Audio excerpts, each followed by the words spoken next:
മതി മോനെ, എന്റെ ജീവിതത്തിൽ എനിക്ക് ഈ ഒരു വാക്ക് മാത്രം മതി. എന്റെ ഉദരത്തിൽ ജനിച്ച ഒരുവൻ എന്റെ മനസ്സിനെ തന്നെ കൊന്നുകളഞ്ഞു. ഇളയ മകനാണെങ്കിലും നീ എന്നെ നിന്റെ കുഞ്ഞിനെ പോലെ നോക്കാമെന്ന് പറഞ്ഞ ആ ഒരൊറ്റ വാക്ക് എന്റെ മനസ്സ് തന്നെ നിറഞ്ഞിടാ. അത്രയും മതി. ജോലിയും കൂലിയും ഇല്ലാത്ത ഇവൻ വണ്ടിയിൽ പെട്രോൾ തീരുന്നവരെ നാട് ചുറ്റി കറങ്ങിക്കൊണ്ടിരിക്കുക. നിന്നെ ഇവൻ നോക്കണമെന്നുണ്ടെങ്കിൽ നാട് നീളെ നടന്ന് ഭിക്ഷ എടുക്കണം. എന്റെ മകൻ ധൈര്യം തന്നുവെന്ന് വെച്ച് ഞാൻ പോകുന്നില്ല. കാരണം ഞാനിവിടെ ഉള്ളത് എന്റെ മരുമകൾ ശ്രീദേവിക്ക് വേണ്ടിയാ. അവൾക്ക് വേണ്ടി ഞാൻ ജീവനോടെ ഉണ്ടാവും. വാ മോളെ.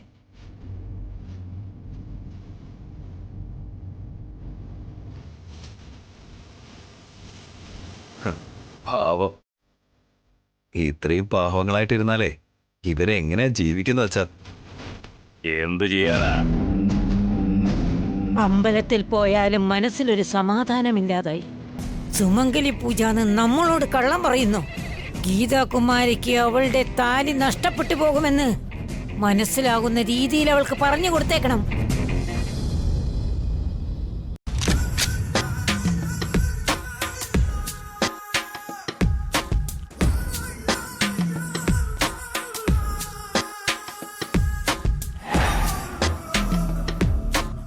നിന്റെ അച്ഛൻ നിന്റെ അമ്മയെ അടുത്ത നാട്ടില് ജോലിക്ക് വിട്ടിരിക്കുകയാണോ? പക്ഷേ നിന്റെ അമ്മ ഒളിച്ചോടിയെന്നാണല്ലോ കേൾക്കുന്നത്. അഥവാ ഇനി ഒരിക്കൽ കൂടി ദേവേട്ടന്റെ ദേഹത്ത് നിങ്ങൾ കൈവയ്ക്കാൻ നോക്കിയാ നിങ്ങളുടെ മാനം പോവും, പറഞ്ഞേക്കാം.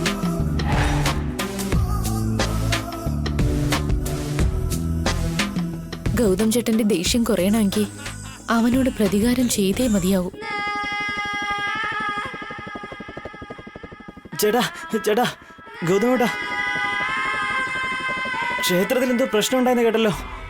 ആ പോലീസുകാരന് എന്ത് അഹങ്കാരം ഉണ്ടായിട്ടാ വീണ്ടും താലികെട്ട് ചടങ്ങ് ക്ഷേത്രത്തിൽ വെച്ച് നടത്തുന്നേ.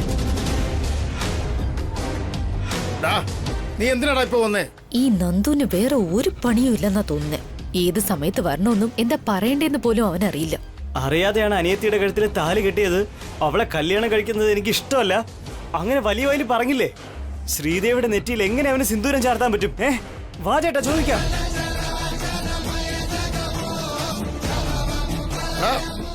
നീ വളർന്നല്ലാതെ നിന്റെ ബുദ്ധി വളർന്നില്ലല്ലോടാ. എന്തിനാ ചെറിയ എന്നെ വഴക്ക് പറയുന്നേ? ഞാൻ എന്ത് തെറ്റാ പറഞ്ഞേ? ഏട്ടാ ഹോട്ടലിൽ നിൽക്കാതെ എന്തിനാ ഇങ്ങോട്ടേക്ക് വന്നത്? അവിടെ ഒന്ന് ശ്രദ്ധിക്കാൻ പറഞ്ഞിട്ടല്ലേ ഞങ്ങൾ ക്ഷേത്രത്തിൽ പോയത്. 1 മണിക്കൂർ ഞങ്ങളെ കണ്ടില്ലെങ്കിൽ ഞങ്ങളെ അന്വേഷിച്ച് പുറകെ വരുമോ? അവൻ നിങ്ങളെ കാണാനായിട്ടല്ല ഇവിടെ വന്നത്, എന്നെ കാണാൻ വേണ്ടിയാ. ക്ഷേത്രത്തിലെ പ്രശ്നങ്ങൾ അറിഞ്ഞിട്ട് എനിക്കെന്തെങ്കിലും സംഭവിച്ചു കാണുമെന്ന് അറിയാൻ വേണ്ടി വന്നതാ ഇവൻ. ഇവൻ എന്റെ അമ്മയുടെ വയറ്റിൽ പിറന്നില്ല എങ്കിലും എന്റെ കൂടപ്പിറപ്പുകളെക്കാളും സ്നേഹിച്ച് എന്റെ കൂടെ നിൽക്കുന്നവനാ ഇവൻ. ഇപ്പൊ തന്നെ എന്റെ ജീവൻ ചോദിച്ചാലും ഞാൻ തരും ചേട്ടാ. ഒന്ന് നിർത്ത് നന്ദു, നിന്റെ ഈ പറച്ചിലും ഈ പുകഴ്ത്തലും ഒക്കെ നിർത്ത്. ഇപ്പൊ എന്ത് സംഭവിച്ചിട്ടാ? ഒന്നും സംഭവിച്ചില്ല അല്ലേ? ക്ഷേത്രത്തിൽ വെച്ച് ഒന്നും നടന്നില്ല. ഈ നിൽക്കുന്ന വലിയ മനുഷ്യൻ ദൈവം സ്വപ്നത്തിൽ വന്ന് കാണിച്ചു എന്നും പറഞ്ഞിട്ടില്ല. അർച്ചന ചെയ്യുവാണെങ്കിൽ എല്ലാ ആപത്തും ഒഴിഞ്ഞു പോവും, ഇല്ലെങ്കിൽ കുടുംബത്തിന് ദുരിതമാണെന്ന് ഭയപ്പെടുത്തി എല്ലാവരെയും നിർബന്ധിച്ച് ക്ഷേത്രത്തിൽ കൊണ്ടുപോയി.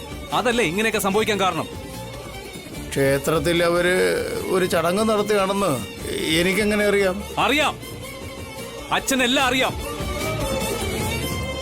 നിങ്ങളെല്ലാവരും പ്ലാൻ ചെയ്ത് തന്നെയാ ഇതെല്ലാം ചെയ്തിരിക്കുന്നത്. ഏട്ടൻ വെറുതെ തെറ്റിദ്ധരിക്കണ്ട. ഞങ്ങൾ അവിടെ പോകുന്നത് വരെയും ശ്രീദേവി അവിടെ വരുമെന്ന് ഞങ്ങൾക്ക് അറിയില്ലായിരുന്നു. നിനക്കറിയില്ലായിരിക്കാം മോളെ.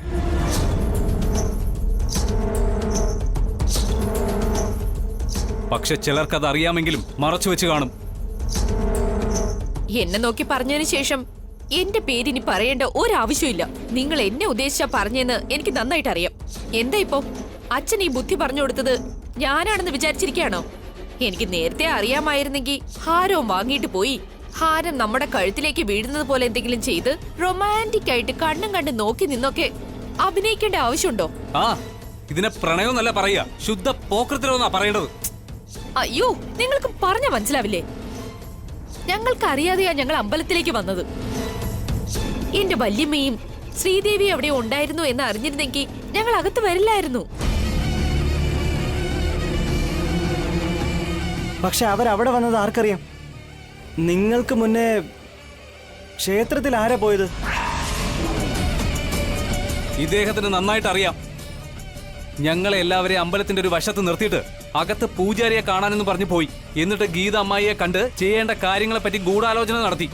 എന്റെ പെങ്ങളോട് ഞാൻ സംസാരിക്കുന്നില്ല, എന്താണ് തെറ്റ്? പിന്നെ എന്റെ സഹോദരി എന്ത് തെറ്റ് ചെയ്തെന്നാ നീ പറയുന്നേ? ഞാൻ എന്റെ അച്ഛനെയും 3 സഹോദരിമാരെയും ക്ഷേത്രത്തിൽ ദർശനം നടത്താൻ വേണ്ടിയിട്ടാ കൊണ്ടുപോയത്. ഒരു ഭാര്യയും കൂടിയുണ്ട്, അതെന്താ പറയാത്തത്? ആ, എനിക്ക് തലവേദനയായിട്ട് എന്നും നീ കൂടെ ഉണ്ടാവുമെന്ന് എനിക്ക് നന്നായിട്ട് അറിയാം. അതിനി പ്രത്യേകിച്ച് പറയേണ്ട കാര്യമില്ലല്ലോ. ആദ്യം ഞാനൊന്ന് പറഞ്ഞു തീർക്കട്ടെ. കുട്ടിക്കാലം മുതൽ എന്റെ കണ്ണിലെ കൃഷ്ണമണി പോലെ വളർത്തിക്കൊണ്ടുവരുന്ന എന്റെ പെങ്ങന്മാര് എന്റെ വാക്ക് ധിക്കരിക്കുമെന്ന് ഞാൻ സ്വപ്നത്തിൽ പോലും വിചാരിച്ചില്ല. ഞങ്ങൾ ഒരിക്കലും ഏട്ടന്റെ വാക്ക് ധിക്കരിച്ചിട്ടില്ല ഏട്ടാ. അപ്പോ സിനിമ കാണുന്നത് പോലെ അവിടെ നടന്ന ചടങ്ങുകളൊക്കെ നിങ്ങളൊക്കെ നോക്കി നിന്ന് എന്തിനാ? അവിടെ എന്താടാ നടന്നത്? എന്ത് നടന്നോ? താലി കോർക്കുന്ന ചടങ്ങ് അവിടെ നടന്നില്ലായിരിക്കും അല്ലേ? ആരുടെ ഏട്ടാ? ശ്രീദേവിയുടെ, അല്ലാതെ വേറെ ആരുടെ? അറിയാത്ത പോലെ അഭിനയിക്കല്ലേ? എന്റെ മനസ്സിൽ ശ്രീദേവിക്ക് സ്ഥാനം ഇല്ല എന്നും ഈ വീട്ടിലേക്ക് കേട്ടില്ല എന്നൊക്കെ പറഞ്ഞിട്ട് പിന്നെ ശ്രീദേവി ശ്രീദേവിന്ന് എന്തിനാ ഇങ്ങനെ പൊലമ്പിക്കൊണ്ടിരിക്കുന്നേ? ആരുടെയെന്ന് ചോദിച്ചാ അതിന് ഉത്തരം പറയണമല്ലോ. എന്നോട് ആലോചിക്കാതെ ഇവിടെ പല പദ്ധതികളും നടക്കുന്നുണ്ട്. അതിനിപ്പോ എന്താ സംഭവിച്ചേ? എന്റെ അഭിമാനം പോയില്ലേ? അവരൊക്കെ ഏത് രീതിയിലാണ് സംസാരിച്ചെന്ന് നിങ്ങൾ എല്ലാവരും കേട്ടതല്ലേ? പണ്ട് നിങ്ങൾ കള്ള് ഷാപ്പിന്ന് കള്ളും കുടിച്ച് 4 കാലിൽ എവിടെയെങ്കിലും കിടന്ന് ഉറങ്ങുമ്പോ നിങ്ങളെ വീട്ടിലോട്ട് കൂട്ടിക്കൊണ്ട് വന്ന് കൊച്ചു പിള്ളേരെ നോക്കുന്നത് പോലെയല്ലേ ഞാൻ നോക്കിയത്. നിങ്ങൾ എന്റെ അച്ഛനാണെങ്കിലും പക്ഷെ ഞാൻ നിങ്ങളെ നോക്കിയത് ഒരു മകനെ പോലെയാ. പക്ഷെ നിങ്ങളോ എന്നെ നാണം കെടുത്താൻ വേണ്ടി നോക്കുന്നോ? കൂടെ പിറന്ന സഹോദരി ദൂരെ നിന്നെങ്കിലും ഒന്ന് കാണണമെന്ന് പറയുന്നത് തെറ്റല്ലല്ലോ മോനെ. ഞാൻ എന്താ കാണണ്ടാന്ന് പറഞ്ഞോ? ഞാൻ അതിന് മാത്രം എന്തെങ്കിലും പിടിവാശി ഇവിടെ പിടിച്ചോ? ചേട്ടന് ചിലപ്പോ ഫീലിങ്സ് ഒന്നും ഇല്ലായിരിക്കാം. എന്ന് വെച്ച് ഫീലിങ്സ് ഉള്ളവരെ നിങ്ങൾ ബഹുമാനിക്കണമല്ലോ. ആദ്യം നീ ഒന്ന് നിർത്ത്. ഇദ്ദേഹം ഇപ്പോ കാണിക്കുന്ന മണ്ടത്തരങ്ങൾക്കൊക്കെ നീ ആയിരിക്കും കൂട്ടു നിന്നിട്ടുണ്ടാവുക. ഇത്രയും ചിന്തിക്കാനുള്ള ബുദ്ധിയൊന്നും എന്തായാലും ഇദ്ദേഹത്തിനില്ല. എനിക്ക് ബുദ്ധിയില്ലെന്നാണോ നീ കരുതിയേ? എനിക്ക് ബുദ്ധിയൊക്കെ ഉണ്ട്.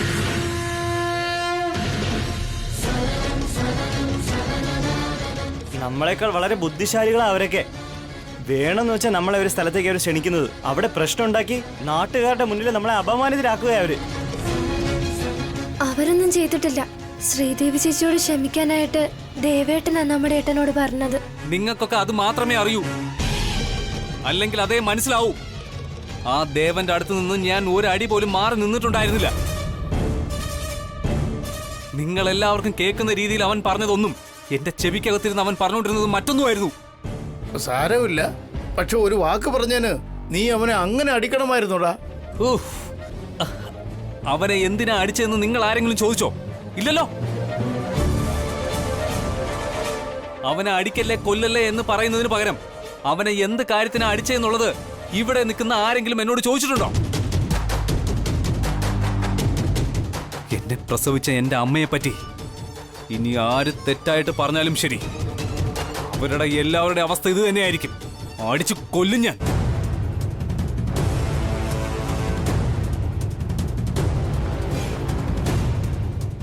അമ്പലമെന്നോ റോഡെന്നോ വീടെന്നോ ഒന്നും നോക്കാതെ ഞാൻ അടിച്ചിരിക്കും. ഇനി ഏത് സ്ഥലത്തായിരുന്നാലും ഞാൻ ഓടിച്ചിട്ടടിക്കും. ചേട്ടന്റെ കൈ കൊണ്ട് ആ പോലീസുകാരൻ ചാവുന്നുള്ള കാര്യം ഉറപ്പാ. ഒന്ന് നിർത്തുന്നുണ്ടോ നന്ദേട്ടാ? ഒരു ജീവൻ എടുക്കുന്നത് ഒരു പ്രശ്നത്തിന്റെ അവസാനമല്ല. വെറുപ്പ് കൂടിക്കൊണ്ടിരിക്കുന്നവരും ദേഷ്യവും കൂടിക്കൊണ്ടിരിക്കും ഏട്ടാ. അവനെ ഒന്നും ചെയ്യാതെ വിട്ടാലുണ്ടല്ലോ, മൗനമായിട്ടിരിക്കുന്ന നിന്നെയും എന്തെങ്കിലും ചെയ്യാനായിട്ട് അവൻ ശ്രമിച്ചിരിക്കും. ജോലിക്ക് പോകുന്ന ഗൗരിയെയും സ്കൂളിലോട്ട് പോകുന്ന ദുർഗയും ഇവരെല്ലാം തീർച്ചയായിട്ടും അവൻ എന്തെങ്കിലും ചെയ്തുകൊണ്ട് തന്നെ ഇരിക്കും. ഒരു തവണ ഞാൻ ആരാണെന്ന് ഓർമ്മപ്പെടുത്തുന്ന വിധത്തില് അവന് കിട്ടേണ്ടത് കിട്ടിയ പിന്നെ ഒരിക്കലും അവൻ ആരെയും ഉപദ്രവിക്കാനായിട്ട് മുന്നോട്ട് വരില്ല. വാ ചേട്ടാ, ഞാൻ കട്ടപ്പാര എടുത്തിട്ടില്ല. എന്താണ് നിനക്ക്? നീ എന്താ എടുത്തോണ്ട് വരാൻ പോകുന്നേ? പലവഞ്ഞനം എടുക്കുന്നത് പോലെ കത്തി എടുത്തോണ്ട് വരട്ടെ, കമ്പിപ്പാര എടുത്തോണ്ട് വരട്ടെ എന്നൊക്കെ പറഞ്ഞ് എന്റെ ചെറുക്കനെ എരിയേറ്റ് കൊടുക്കണം അവിടെ നീ. ചെറിയച്ച അതേടാ, നീ അവന്റെ അനുജനായിട്ടല്ല, അവന്റെ ദേഷ്യത്തിന് തീ കൂട്ടിക്കൊടുക്കുന്ന ജോലിക്കാരനായിട്ടാ ജീവിക്കുന്നത്. നിനക്ക് വേറെ ഒരു പണിയില്ലടാ. ചേട്ടാ കേട്ടില്ലേ എന്തൊക്കെയാ പറയുന്നതെന്ന്? അദ്ദേഹത്തിന് പ്രയാസം എന്തെന്നറിയില്ല, എന്നാലല്ലേ എന്റെ വിഷമം മനസ്സിലാവും. ആ ദേവന് എന്നും ഓർത്തിരിക്കുന്ന ഒരു പണി കൊടുക്കാന്ന് വെച്ചപ്പോ ആ ശ്രീദേവി ഇടയിലോട്ട് വന്ന് കയറി. അവളുടെ ഭർത്താവിന്റെ മേലെ ഞാൻ കൈവച്ച ആദ്യം അവളെ കൊല്ലേണ്ടി വരും എന്ന് അവള് പറഞ്ഞു. അതും വളർത്തി വലുതാക്കി എന്നോട്. അതെനിക്ക് ഉൾക്കൊള്ളാൻ പറ്റില്ല, അതൊരിക്കലും ഉൾക്കൊള്ളാൻ പറ്റില്ല. ചേട്ടാ വലിയ റൗഡിയെ പോലെ ഇത്രയും നേരം സംസാരിച്ചോണ്ടിരുന്നല്ലോ. എടാ, എല്ലാം നീ കാരണമാ. സമാധാനമായിട്ട് തീരേണ്ട പ്രശ്നത്തെ ഇത്രയും വലുതാക്കി. മിണ്ടായിരിക്കും ചെറിയച്ച. ഗൗതമേട്ടനെ ആരെങ്കിലും അപമാനിച്ചാലുണ്ടല്ലോ, ഞാൻ എന്തായാലും വെറുതെ ഇരിക്കാൻ പോകുന്നില്ല.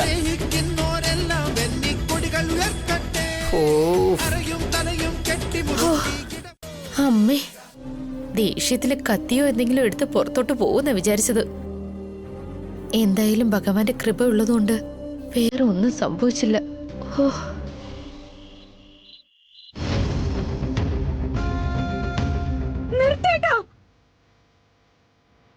അഥവാ ഇനി ഒരിക്കൽ കൂടി ദേവേട്ടന്റെ ദേഹത്ത് നിങ്ങൾ കൈവയ്ക്കാൻ നോക്കിയാ നിങ്ങളുടെ മാനം പോവും പറഞ്ഞേക്കാം.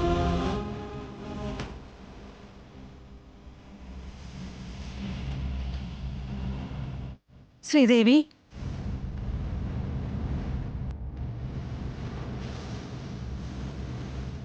കഴിഞ്ഞത് തന്നെ ഓർത്ത് വിഷമിച്ചുകൊണ്ടിരിക്കുവാണോ?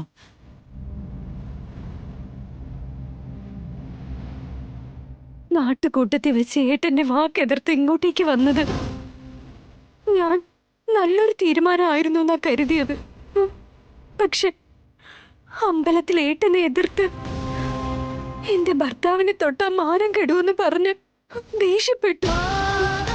അതെല്ലാം കേട്ട് എന്റെ ഏട്ടൻ എന്തുമാത്രം വിഷമായി കാണുമെന്ന് ആലോചിക്കുമ്പോ എനിക്ക് സങ്കടം വരുന്നു അമ്മായി.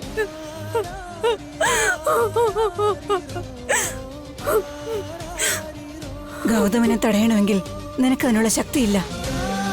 നീ പറഞ്ഞ വാക്കുകളാണ് അവിടെ ഫലിച്ചത്. അറിഞ്ഞോ അറിയാതെയോ നീ അത് പറഞ്ഞു. പക്ഷേ നല്ലതല്ലേ നടന്നത്? ഏട്ടനെ അങ്ങനെയൊക്കെ പറഞ്ഞത് നല്ല കാര്യമാണെന്നാണോ അമ്മായി പറയുന്നത്? നീ ആ സമയം അങ്ങനെ ഒരു കാര്യം പറഞ്ഞില്ലായിരുന്നുവെങ്കിൽ എന്റെ മകന് ക്ഷേത്രത്തിൽ വെച്ച് തന്നെ അന്ത്യം സംഭവിക്കുമായിരുന്നു. ഇപ്പൊ തന്നെ നാട് മുഴുവൻ പറയുന്നുണ്ട്. അതെ ശ്രീദേവി, ദേവൻ എന്തു പറഞ്ഞാണോ ഗൗതമനെ ദേഷ്യപ്പെടുത്തിയതെന്നറിയില്ല, അതവന്റെ ജീവന് തന്നെ ആപത്തായി. പ്രശ്നം ഉണ്ടാക്കണമെന്ന് അച്ഛനും മകനും പദ്ധതിയിട്ട് വന്നതാണ്. അമ്മായി എന്തിനാ സുമംഗലി പൂജയാന്ന് കള്ളം പറഞ്ഞ് ഞങ്ങളെ കൂട്ടിക്കൊണ്ടു പോയത്?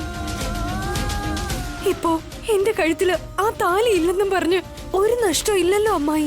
എപ്പോ എന്ത് നടക്കണമെന്നുണ്ടോ അത് നടന്നിരിക്കും മോളെ. ഈ ക്രൂരന്മാരുള്ള ഈ വീട്ടിൽ ഞാൻ ഇപ്പോഴും ജീവനോടെ ഉണ്ടെങ്കിൽ അത് ശക്തി കൊണ്ടല്ല, എന്റെ വിധിയാണ്. അല്ലല്ല, എന്റെ തലയിലെഴുത്ത്. അത്രേ ഉള്ളു മോളെ. നിന്റെ അമ്മാവൻ എന്നെ തല്ലിയത് ഓർത്തുകൊണ്ട് നീ വിഷമിക്കുന്നുണ്ടായിരിക്കും. പക്ഷേ അതൊന്നും പുതുമയുള്ളതല്ല. എനിക്കത് ശീലമായ കാര്യമാ. അന്യായം നടന്നില്ലെങ്കിലാണ് എനിക്ക് അത്ഭുതമുണ്ടാകുന്നത്. അങ്ങനെയാണ് എന്റെ ജീവിതം. പകുതി ജീവിതം എപ്പോഴേ കഴിഞ്ഞു. ഇനി എന്നെ ഒന്നും ചെയ്യില്ലെന്ന് എനിക്കറിയാം. പക്ഷേ നീ നന്നായിട്ട് ജീവിക്കണം മോളെ. നിന്റെ ചേട്ടൻ, ചേച്ചിമാര്, നിന്റെ അനിയത്തി, അച്ഛൻ എല്ലാവരും ഒരു പ്രശ്നവും ഇല്ലാതെ ജീവിക്കണം. നീ അതേക്കുറിച്ച് ഓർത്ത് വിഷമിക്കണ്ട. ആദ്യം നീ ഭക്ഷണം കഴിക്ക.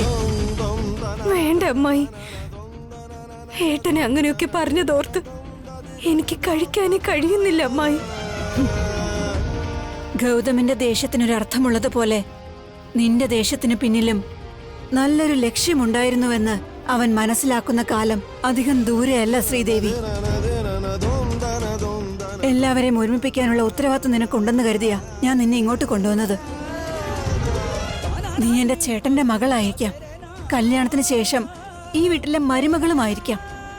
പക്ഷേ ശിവാനിയെ പോലെ തന്നെ നിന്നെയും എന്റെ മകളായാണ് ഞാൻ കാണുന്നത്. മകൾ ഭക്ഷണം കഴിച്ചില്ലെങ്കിൽ അമ്മയും പട്ടിണി തന്നെ കിടക്കുള്ളൂ. അമ്മായി പോയി ഭക്ഷണം കഴിക്ക്. എന്നെ ഓർത്ത് കഴിക്കാതിരിക്കണ്ട. ആഹാ, ആദ്യം നീ ഭക്ഷണം കഴിക്ക്. ഇതാ.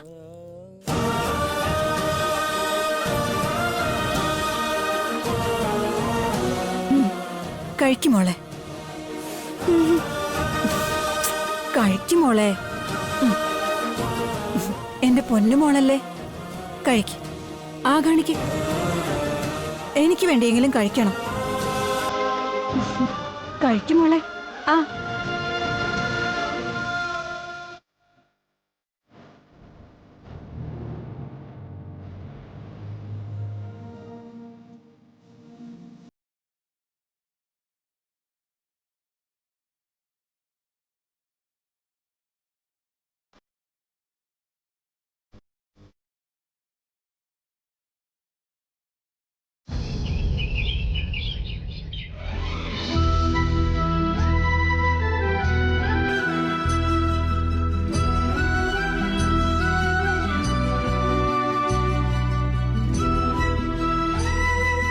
ഹലോ ഹലോ, എന്താ റിസൾട്ട് വന്നോ?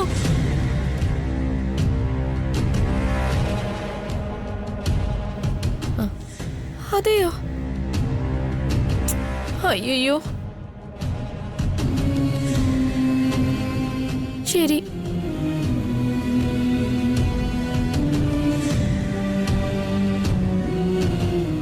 എന്തു പറ്റി ചേച്ചി? ചേച്ചി പാസ്സായില്ലേ? എങ്ങനെ പാസ്സാവാന്? വിചാരിച്ചാൽ മാത്രം പോരാ, രാത്രിയും പകലുരുന്ന് നല്ലവണ്ണം പഠിക്കാൻ കൂടെ വേണം. ഇവളുടെ ഈ അനുഭവം കണ്ടിട്ടാണെങ്കിലും എന്റെ ദുർഗ, നീ നല്ലവണ്ണം കഷ്ടപ്പെട്ട് എല്ലാ പരീക്ഷയും നല്ലവണ്ണം എഴുതാൻ നോക്ക്. ഇല്ലെങ്കിലുണ്ടല്ലോ ദേ ഇതുപോലെ ഇങ്ങനെ അങ്ങ് നിൽക്കേണ്ടി വരും. ഞാൻ ഫെയിലായി എന്നാണോ ചേട്ടൻ വിചാരിച്ചിരിക്കുന്നത്?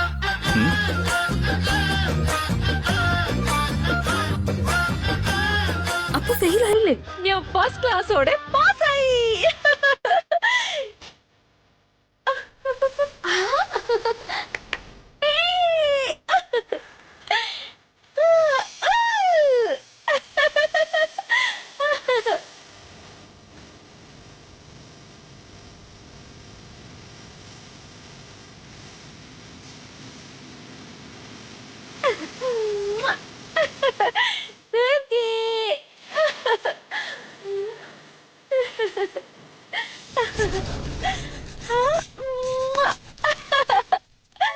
ഗൗരി, ഞാൻ പാസ്സായി.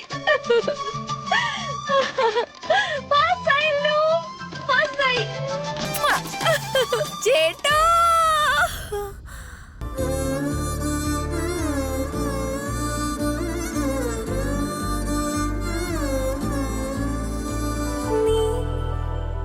ഹിമമഴയായി വരും ഹൃദയം അണിവിരലാൽ തൊടൂ.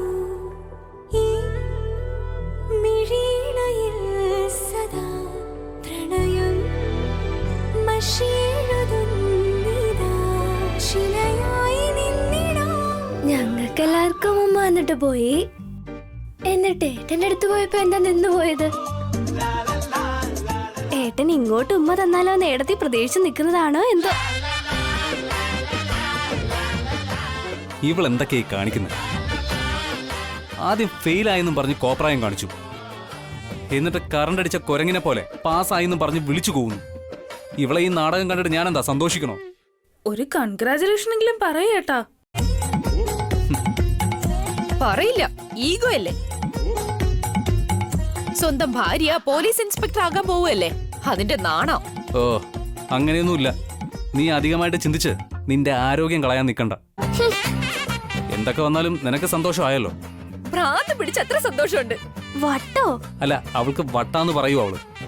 അയ്യോ, അങ്ങനെയല്ല, ഒരുപാട് സന്തോഷമായി നാ പറഞ്ഞേ. ശരി, വാ പോവാ. എങ്ങോട്ടേക്കാ ചേട്ടാ? സ്വീറ്റ്സ് മേടിക്കാനായിട്ടാ പോകുന്നേന്ന് തോന്നുന്നു. ചേച്ചി ഫസ്റ്റ് ക്ലാസ്സിൽ പാസ്സായതല്ലേ, ചേച്ചിയും കൂട്ടിക്കൊണ്ടുപോയി സ്വീറ്റ്സ് മേടിച്ചു കൊടുക്കാനായിരിക്കും പോകുന്നത്. അതൊന്നും അല്ല മോളെ, ഹോട്ടൽ തുറക്കാൻ സമയമായില്ലേ, അപ്പോ അവിടുത്തെ പാത്രങ്ങളൊക്കെ ഒന്ന് കഴുകി വെക്കണമല്ലോ. എന്തിനാ ഏട്ടാ ശിവാനി ഹോട്ടലിലും വന്ന് പാത്രവും കഴുകി? അല്ലാതെ വേറെ ആളെന്ത് ചെയ്യേ? ഭാവി പോലീസ് ഓഫീസർ ആ ചേട്ടാ ഞാൻ. എന്നെ കൊണ്ട് ഇങ്ങനെയുള്ള ജോലികളൊക്കെ ചെയ്യിപ്പിച്ച ചേട്ടന് തന്നെ പാപം കിട്ടും. നീ എന്തായാലും ഇപ്പോ പോലീസൊന്നും ആവാൻ പോകുന്നില്ലല്ലോ അല്ലേ? ഇല്ല, ഇനി ഫിസിക്കൽ ടെസ്റ്റ് ഒക്കെ ഉണ്ടാവും. ലോങ് ജമ്പ്, ഹൈ ജമ്പ് ഒക്കെ ചെയ്യണം. അതിലും പാസ്സായാലേ ജോലി കിട്ടുള്ളൂ. കണ്ടല്ലോ, ഇനിയും സമയമുണ്ട്. അതുവരെ നീ ആ കടയിലെ പാത്രം കഴുകിക്കും. സമയം കളണ്ട, കേറി നീ.